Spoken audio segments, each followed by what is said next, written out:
Père, du Fils et du Saint-Esprit, un seul Dieu. Amen. Le troisième jour, Esther mit ses vêtements royaux et se présenta dans la cour intérieure de la maison du roi, devant la maison du roi. Le roi était assis sur son trône royal dans la maison royale, en face de l'entrée de la maison. Et là, quand on voit le troisième jour, on ne peut pas s'empêcher de penser à la résurrection, évidemment, qui a eu lieu le troisième jour. La joie va venir, le plan de Dieu va se mettre en marche. Et tout va fonctionner évidemment et on va avoir la belle réponse à la prière de Mardoché et puis d'Esther. Et il faut se dire aussi qu'au bout de 3 jours, elle devait être extrêmement fatiguée. Elle sort de période de jeûne et de prière, Esther, et donc elle se présente devant le roi avec ses vêtements royaux. Lorsque le roi vit la reine Esther debout dans la cour, elle trouva grâce à ses yeux. Et le roi tendit à Esther le sceptre d'or qu'il tenait à la main. Esther s'approcha et toucha le bout du sceptre. Donc ça, c'était une espèce de rite pour dire c'est bon, tu peux te rapprocher. Et là, on voit directement la réponse à la prière par le bout de verset qui dit « Elle trouva grâce à ses yeux ». Le roi lui dit « Qu'as-tu, reine Esther, et que demandes-tu? Quand ce serait la moitié du royaume, elle te serait donnée. » C'est même pas une petite grâce, c'est une énorme grâce. C'était inespéré que le roi dise ça. Et elle a encore rien demandé, elle a encore absolument rien dit, et le roi lui dit ça, il aurait pu la tuer directement, parce que personne ne pouvait rentrer comme ça dans la maison ou dans la chambre du roi. Esther répondit, si le roi le trouve bon, que le roi vienne aujourd'hui avec Aman au festin que je lui ai préparé. Et donc tout va changer, comme on va voir dans la suite de l'histoire. Elle n'a pas demandé tout de suite, et ça c'est sa sagesse. Ou c'était le plan de Dieu, ou le fait que Dieu lui a donné la sagesse de ne pas demander tout de suite le salut de son peuple. Dieu sait pourquoi, il a fait qu'elle n'a pas demandé tout de suite. Mais déjà, elle, Esther, elle voit la main de Dieu parce qu'elle s'est présentée au roi sans que rien ne lui arrive. Et le roi dit, allez tout de suite chercher Aman comme le désire Esther. Le roi se rendit avec Aman au festin qu'avait préparé Esther. Donc là, on fait ce que désire Esther. On voit évidemment qu'elle a une énorme grâce auprès du roi, et c'est Dieu qui répond à la prière comme on l'a dit.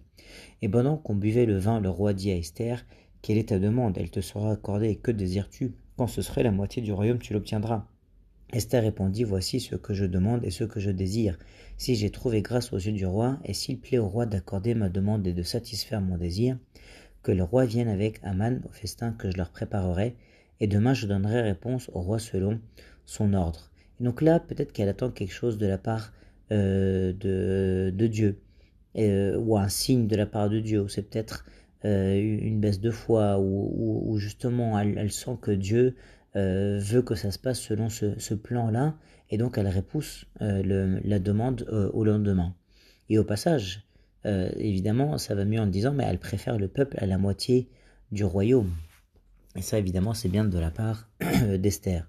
Aman sortit ce jour-là, joyeux et le cœur content, mais lorsqu'il vit à la porte du roi Mardoché qui ne se levait ni ne se remuait devant lui, il fut rempli de colère contre Mardoché. Il sut néanmoins se contenir et il alla chez lui, puis il envoya chercher ses amis et Zeresh, sa femme. Aman lui parla de la magnificence de ses richesses, du nombre de ses fils, de tout ce qu'avait fait le roi pour l'élever en dignité, et du rang qu'il lui avait donné au-dessus des chefs et des serviteurs du roi. Donc là, c'est tout l'orgueil d'Aman qu'on connaît maintenant. Et il ajouta, je suis même le seul que la reine Esther ait admis avec le roi au festin qu'elle a fait, et je suis encore invité pour demain chez elle avec le roi. Mais tout cela n'est d'aucun prix pour moi aussi longtemps que je verrai Mardoché, le juif, assis à la porte du roi. Et donc là, c'est le mal. Il déteste voir, même si c'est une seule personne qui est bonne, même une seule, Satan ne s'arrête pas, quoi. Et là, Aman, qui représente Satan, qui représente le mal, il peut pas, même s'il y a une seule personne qui est avec Dieu. Zeresh, sa femme, et tous ses amis lui dirent qu'on prépare un bois haut de 50 coudées, et demain matin, demande au roi qu'on y pende Mardoché, puis tu iras joyeux au festin avec le roi. Cet avis plut à Aman, et il fit préparer le bois. Donc Mardoché, il était destiné à mourir avant le reste du peuple, et tout ça par la colère ou l'envie d'Aman. Et on enchaîne avec le chapitre 6. Cette nuit-là, le roi ne put pas dormir et il se fit apporter le livre des annales, les chroniques. On les lut devant le roi. Il n'arrive pas à dormir là, donc il veut relire un peu l'histoire de son royaume. Et l'on trouva écrit ce que Mardoché avait révélé au sujet de Bigtan et de Teresh, les 2 eunuques du roi, gardes du seuil, qui avaient voulu porter la main sur le roi Assuérus. Et rappelez-vous, on a lu cette histoire dans le chapitre précédent, et comment Mardoché, il avait sauvé le roi. Le roi dit: quelle marque de distinction et d'honneur Mardochée a-t-il reçu pour cela? Il n'a rien reçu, répondirent ceux qui servaient le roi. Et ça, alors qu'il a sauvé le roi. Et donc là, on va voir le plan de Dieu se mettre vraiment en marche. Il n'y a aucune coïncidence, il n'y a pas de hasard dans le christianisme, bien sûr. Alors le roi dit: qui est dans la cour? Aman était venu dans la cour extérieure de la maison du roi pour demander au roi de faire pendre Mardochée au bois qu'il avait préparé pour lui. Les serviteurs du roi lui répondirent: c'est Aman qui se tient dans la cour, et le roi dit qu'il entre. Aman entra, et le roi lui dit: que faut-il faire pour un homme que le roi veut honorer? Aman se dit en lui-même: quel autre que moi le roi voudrait-il honorer? Et donc là on voit tout l'orgueil d'Aman qui l'aveugle en fait. Il pense que c'est pour lui. Et Aman répondit au roi: pour un homme que le roi veut honorer, il faut prendre le vêtement royal dont le roi se couvre et le cheval que le roi monte, et sur la tête duquel se pose une couronne royale. Et on sait qu'il veut être roi à la place du roi, Aman. Donc il va décrire tout ce qu'il faut faire comme si c'était comme un roi qu'il fallait traiter, celui que le roi veut honorer. Ça nous fait penser à Satan, évidemment, qui veut prendre la place de Dieu.